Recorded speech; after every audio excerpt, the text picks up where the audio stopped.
Há uma guerra acontecendo agora. Não nas ruas, não nos noticiários, mas dentro de você. Uma guerra silenciosa, brutal, eterna. E você é o campo de batalha. Neste exato momento, enquanto você ouve estas palavras, há forças invisíveis disputando o controle da sua alma. Há vozes sussurrando mentiras. Há tentações esperando o momento certo para atacar. Há um inimigo paciente, observando cada movimento seu, estudando suas fraquezas, planejando sua próxima investida. E a pergunta que você precisa responder agora é simples, mas absolutamente crucial. Quem está vencendo essa guerra dentro de você? Inglaterra, ano de 1660. Um homem está sentado numa cela fria e escura. As paredes de pedra estão úmidas. O cheiro de mofo e dejetos humanos toma o ar. Lá fora, sua família passa fome. Sua esposa, Mary, cega desde jovem, luta sozinha para alimentar 4 filhos pequenos. As crianças choram de fome todas as noites. Este homem poderia sair da prisão hoje mesmo. Bastaria uma simples promessa. As autoridades foram muito claras com ele. Apenas diga que não pregará mais o evangelho sem nossa permissão. E você é um homem livre. Volte para sua família. Volte para seu trabalho. Volte para sua vida. Seria tão fácil. Uma frase, uma concessão pequena, e ele estaria livre. Mas John Bunyan olha nos olhos dos guardas e responde: se eu sair da prisão hoje, pregarei o evangelho amanhã com a ajuda de Deus.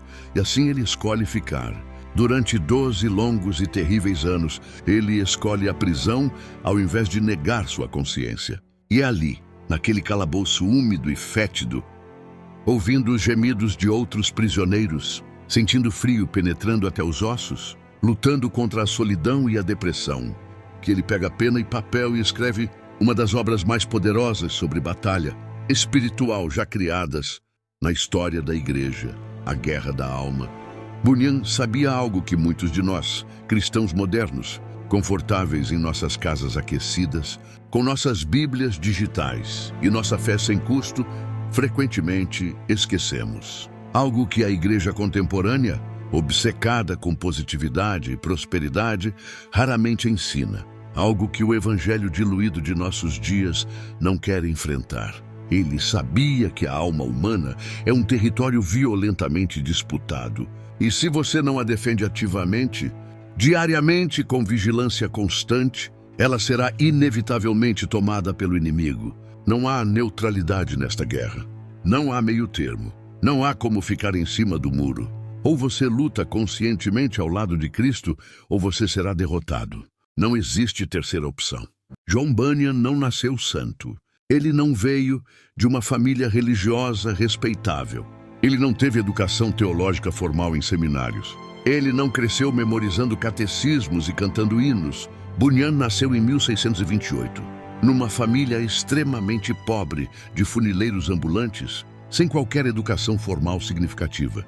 Ele cresceu como um jovem rebelde, violento, com temperamento explosivo, viciado em blasfêmias horríveis e jogos de azar compulsivos. Ele mesmo, mais tarde em sua autobiografia espiritual, escreveria que era o principal dos pecadores em sua vila, que sua boca era uma fonte constante de maldições terríveis, que sua vida inteira era uma ofensa direta a Deus.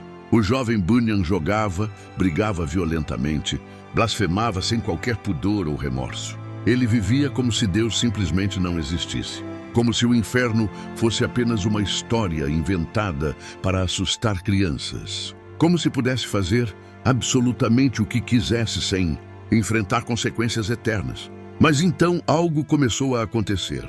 Aos poucos, de forma quase imperceptível no início, Deus começou a cercar a alma daquele jovem rebelde, como um exército sitiando uma cidade fortificada, como um caçador extremamente paciente esperando o momento exato certo para agir.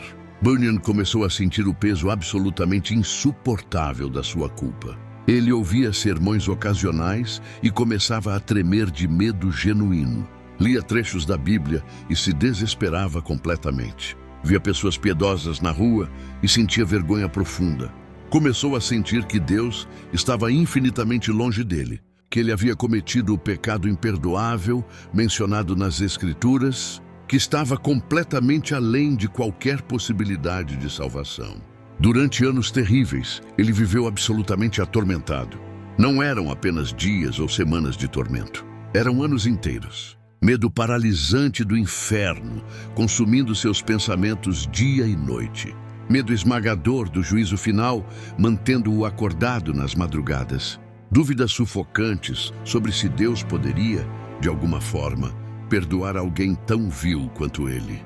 Ele lutava contra pensamentos, blasfemos horríveis que invadiam sua mente, sem qualquer controle consciente da sua parte. Tentava orar e sentia como se suas orações batessem no teto e voltassem, completamente vazias. Abria a Bíblia com mãos tremendo e via apenas condenação em cada página. Foi um período prolongado de escuridão profunda e desesperadora. De batalha interna absolutamente brutal, de desespero que quase o levou à loucura completa e ao suicídio. Até que, finalmente, depois de anos de luta, a luz gloriosa veio. Bunyan entendeu o Evangelho, não como uma teoria teológica abstrata estudada em livros, não como doutrina fria e acadêmica decorada para exames, mas como realidade viva, poderosa e transformadora que literalmente invadiu sua alma e mudou absolutamente tudo.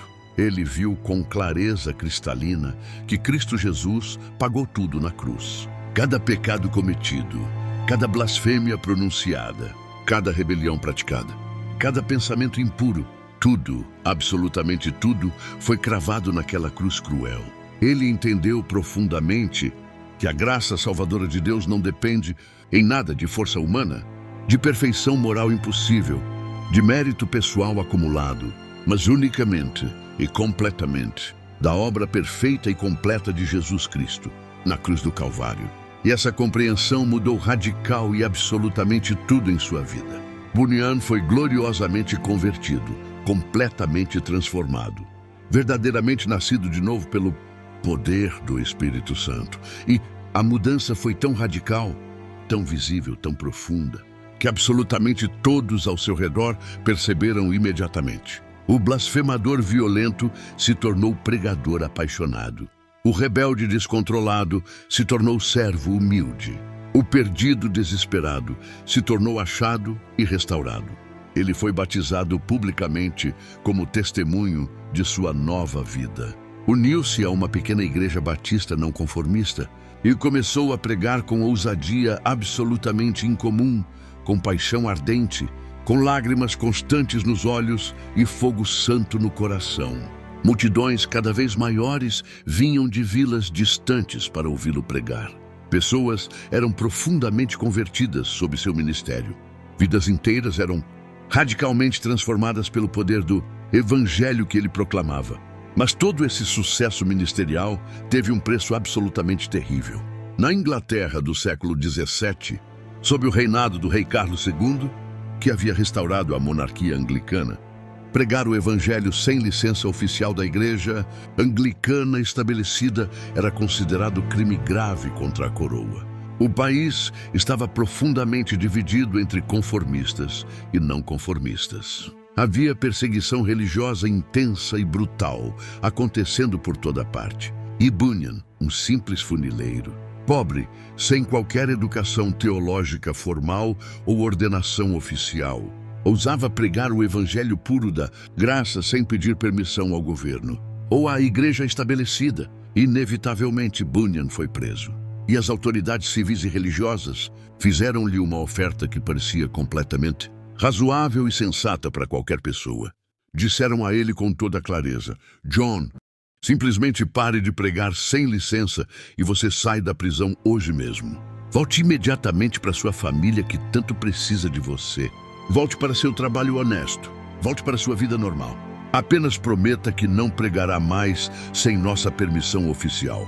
Mas John Bunyan conhecia profundamente o chamado claro de Deus em sua vida. Ele conhecia a ordem bíblica de pregar o evangelho a toda criatura. E ele não podia, de forma alguma, negar sua consciência diante de Deus para comprar liberdade temporária. Então ele respondeu com palavras simples, mas poderosas que ecoam através dos séculos: se eu sair desta prisão hoje, eu pregarei o evangelho amanhã com a ajuda de Deus. E assim ficou preso. 12 longos e agonizantes anos atrás das grades. Sua esposa Mary, já cega e vulnerável, teve que mendigar pelas ruas frias para alimentar os filhos órfãos de pai. Sua filha mais velha, também cega desde o nascimento, sofria terrivelmente sem o pai presente. Bunyan fazia cadarços de sapato manualmente na prisão, trabalhando até suas mãos sangrarem, tentando enviar algum dinheiro miserável à família desesperada. Mas Bunyan não abriu mão da verdade do Evangelho. Não negociou a mensagem de Cristo por conforto pessoal. Não vendeu sua consciência e sua integridade por liberdade física.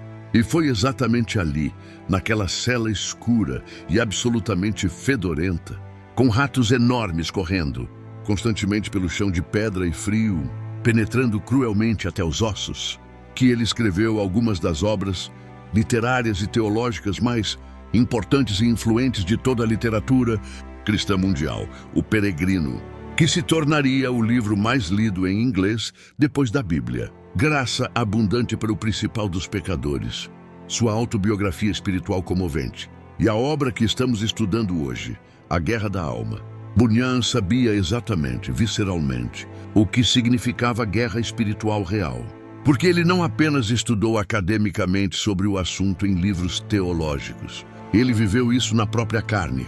Ele sangrou literal e metaforicamente por isso.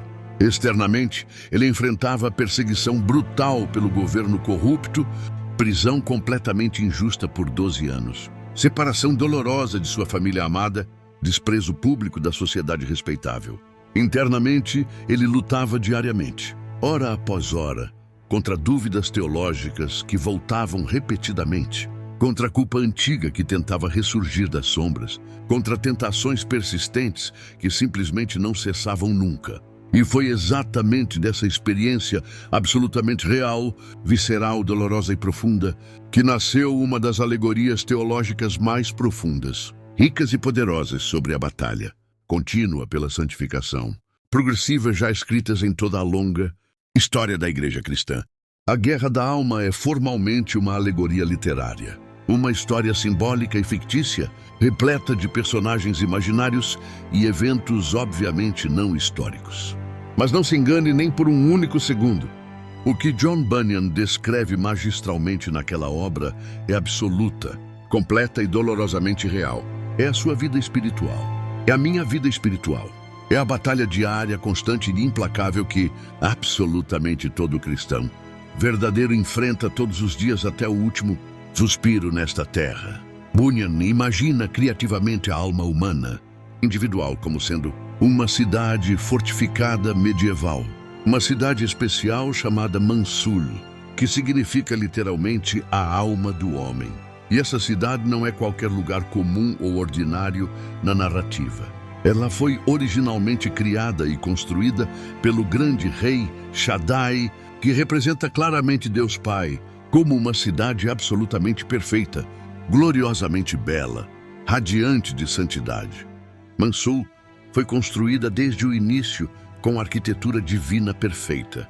Suas muralhas defensivas eram extremamente fortes e altas. Seus portões de entrada eram completamente seguros e bem guardados. Seu povo vivia em paz profunda, prosperidade abundante e alegria constante. Era uma cidade que refletia perfeitamente a glória radiante do seu Criador glorioso. Mas então, um dia trágico e terrível na história, um tirano cruel, poderoso e enganador chamado Diabolos, que representa obviamente Satanás, o diabo, invadiu Mansul através de engano sofisticado, mentiras sedutoras cuidadosamente elaboradas e traição interna deliberada. Ele não entrou pela força bruta militar no início do ataque. Essa não foi sua estratégia inicial. Ele entrou sutilmente através das próprias portas da cidade. Ele seduziu enganosamente os guardas responsáveis. Ele convenceu persuasivamente o povo ingênuo de que o rei Shaddai era na verdade um tirano cruel e opressor, de que suas leis justas eram na verdade restrições opressivas e desnecessárias, de que a verdadeira liberdade e felicidade estava precisamente em rejeitar completamente o rei legítimo, e o povo tragicamente acreditou na mentira elaborada. Eles abriram voluntariamente as portas fortificadas, E Diabolos entrou triunfante e arrogante na cidade conquistada, durante muitos anos sombrios e terríveis. Mansul viveu sob o domínio absolutamente cruel e destrutivo do mal personificado. As ruas que anteriormente eram limpas e organizadas ficaram completamente sujas e caóticas. As portas que eram cuidadosamente guardadas por sentinelas vigilantes ficaram permanentemente abertas para absolutamente todo tipo de imundície moral e espiritual imaginável. O povo que era genuinamente livre e feliz se tornou miseravelmente escravizado e oprimido. Vícios de todo tipo dominavam completamente as ruas. Pecados horríveis eram publicamente celebrados nas praças. A memória do rei original e legítimo foi sistematicamente apagada da consciência coletiva. E Mansul gradualmente se esqueceu completamente de como era viver na luz gloriosa. Mas o rei Shaddai, em sua misericórdia infinita, não abandonou sua cidade amada. Ele absolutamente não desistiu do seu povo, apesar da traição deles. E em sua graça imerecida, ele enviou seu próprio filho amado, o nobre príncipe Emanuel, que representa clara e poderosamente Jesus Cristo, o Filho de Deus, para reconquistar Mansul completamente. O príncipe Emanuel veio à cidade rebelde com um exército celestial poderoso e glorioso. Ele cercou militarmente toda a cidade traidora. Mas aqui está algo absolutamente crucial e belíssimo. Ele não invadiu imediatamente pela força bruta militar. Primeiro, com paciência divina e amor surpreendente, ele chamou repetidamente o povo rebelde ao arrependimento sincero. Ele enviou mensageiros especiais, proclamando perdão gratuito e completo. Ele ofereceu misericórdia absolutamente gratuita para todos que se voltassem para ele. Alguns poucos habitantes ouviram a mensagem com corações receptivos e abriram voluntariamente os portões internos dos seus corações. Outros muitos, tragicamente, resistiram teimosamente, permanecendo leais ao tirano Diabolos até o fim amargo. Houve batalha violenta e sangrenta. Houve resistência feroz e desesperada. Houve muito sangue derramado nas ruas. Mas finalmente, gloriosamente, o príncipe Emanuel entrou absolutamente vitorioso em Mansul libertada. Ele expulsou completamente Diabolos e suas hordas malignas. Ele limpou cuidadosamente todas as ruas imundas. Ele restaurou completamente as muralhas danificadas. Ele purificou profundamente todo o povo. E houve grande celebração alegre por toda a cidade. Mansul estava finalmente livre do tirano. A cidade estava sob novo governo justo e bom. O príncipe Emanuel instalou seu trono glorioso no centro exato da cidade e prometeu solenemente nunca, jamais abandonar seu povo redimido. Parece o fim feliz perfeito da história, não parece? Um final de conto de fadas, onde todos vivem felizes para sempre. Mas não é, definitivamente não é o fim, porque aqui vem a grande, poderosa e absolutamente crucial verdade teológica e prática, que Bunyan desesperadamente quer que você entenda com toda clareza possível, mesmo depois da libertação gloriosa, mesmo depois da conversão dramática, mesmo depois de Cristo tomar posse completa da alma redimida. Diabolos absolutamente não desiste de forma alguma. Ele continua atacando persistentemente de fora dos muros. Ele manda tropas de volta repetidas vezes. Ele envia espiões traiçoeiros cuidadosamente disfarçados para infiltrar dentro da cidade restaurada. Ele tenta sistematicamente corromper os cidadãos de Mansul por dentro através de sutileza. Ele semeia dúvidas venenosas sobre o caráter do príncipe Emanuel. Ele sussurra tentações sedutoras constantemente nas portas da cidade. Ele lança acusações condenatórias brutais contra o povo dia e noite. E aqui está a lição grande, crucial, urgente e absolutamente essencial, que todo cristão professo precisa gravar profundamente no coração. A conversão genuína não é de forma alguma o fim da guerra espiritual. É precisamente o início real dela. Antes de Cristo te salvar sobrenaturalmente, você nem sequer sabia que estava em guerra espiritual. Você era um prisioneiro perfeitamente feliz e contente do inimigo. Você estava completamente morto em delitos e pecados, exatamente como Paulo descreve em Efésios. Você não lutava batalha alguma porque estava confortavelmente do lado errado. sem nem perceber minimamente. Mas quando Cristo finalmente te liberta, quando Ele toma posse legítima da sua alma através da regeneração, aí sim a guerra real começa de verdade, com toda a intensidade. Porque agora você é território violentamente contestado. Agora você representa uma ameaça real ao reino estabelecido das trevas. Agora o inimigo derrotado quer desesperadamente você de volta sob seu controle. Veja cuidadosamente o que o apóstolo Paulo escreve com clareza em Efésios capítulo 6, versículo 12. Porque a nossa luta não é contra carne e sangue, mas contra os principados, contra as potestades, contra os dominadores deste mundo tenebroso, contra as forças espirituais do mal nas regiões celestiais. Preste atenção. Paulo não está de forma alguma falando aqui com descrentes perdidos. Ele está falando diretamente com cristãos professos, com gente que afirma estar salva, com gente que diz conhecer Jesus pessoalmente. E ele diz claramente a eles: vocês estão em guerra real agora, uma guerra absolutamente real e perigosa, contra inimigos completamente reais e poderosos, inimigos que você não consegue ver fisicamente com os olhos naturais, mas que são infinitamente mais reais e perigosos do que qualquer coisa física que você pode tocar com as mãos. John Bunyan entendeu essa verdade profundamente em seu próprio ser. Ele viveu isso intensamente na própria carne marcada. Ele sabia por experiência dolorosa que o cristão genuíno vive constantemente num estado de guerra permanente até o último dia terreno. Não porque Deus Pai não venceu definitivamente, note bem, Ele venceu. A vitória final e completa já foi conquistada. Colossenses 2,15. Deixa cristalino que Cristo Jesus já despojou completamente os principados e as potestades e os exibiu publicamente como troféus, triunfando gloriosamente sobre eles na cruz do Calvário. A vitória final e definitiva já foi completamente conquistada na cruz. O resultado final da guerra cósmica já está absolutamente decidido e selado.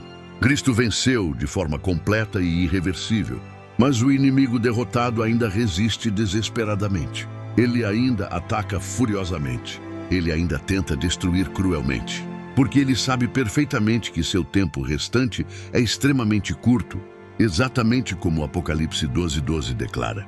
E nós, cristãos verdadeiros, até o último dia desta vida temporal, até o último suspiro final, precisamos absolutamente estar em vigilância constante. Precisamos vigiar cuidadosamente. Precisamos lutar corajosamente. Agora, deixe-me compartilhar 5 lições profundas e práticas dessa obra.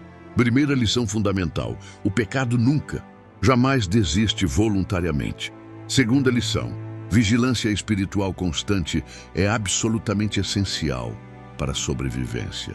Terceira lição libertadora: arrependimento genuíno reconquista imediatamente território espiritual perdido. Quarta lição gloriosa: a graça divina é infinitamente maior que qualquer pecado humano. Quinta lição sóbria: a batalha espiritual é diária, constante e permanente até a morte física. Aplicações práticas urgentes. Primeiro, conheça precisamente o seu inimigo real. Segundo, fortaleça diariamente as portas da sua alma. Terceiro, vista completamente a armadura espiritual descrita. Quarto, nunca jamais lute completamente sozinho. Quinto, descanse profundamente em Cristo, não em você. John Bunyan morreu em 1688, há mais de 3 séculos completos. Mas suas palavras proféticas não morreram com ele. Elas ecoam poderosamente através dos séculos. A guerra que ele descreveu magistralmente é exatamente a mesma guerra brutal que você enfrenta neste exato momento. A sua alma é Mansul, e há uma batalha absolutamente furiosa pelo controle total dela acontecendo agora. Vigie constantemente, ore sem cessar, lute corajosamente, arrependa-se rapidamente, levante-se imediatamente e nunca abra as portas, porque essa guerra é real. Você não está sozinho, Cristo está com você e Ele não perde jamais. Se este vídeo tocou seu coração, deixe um like, compartilhe amplamente, inscreva-se no canal. Nos comentários escreva: quero vencer a guerra da alma. Que o Senhor fortaleça a sua alma hoje e que você lute bem até o fim vitorioso.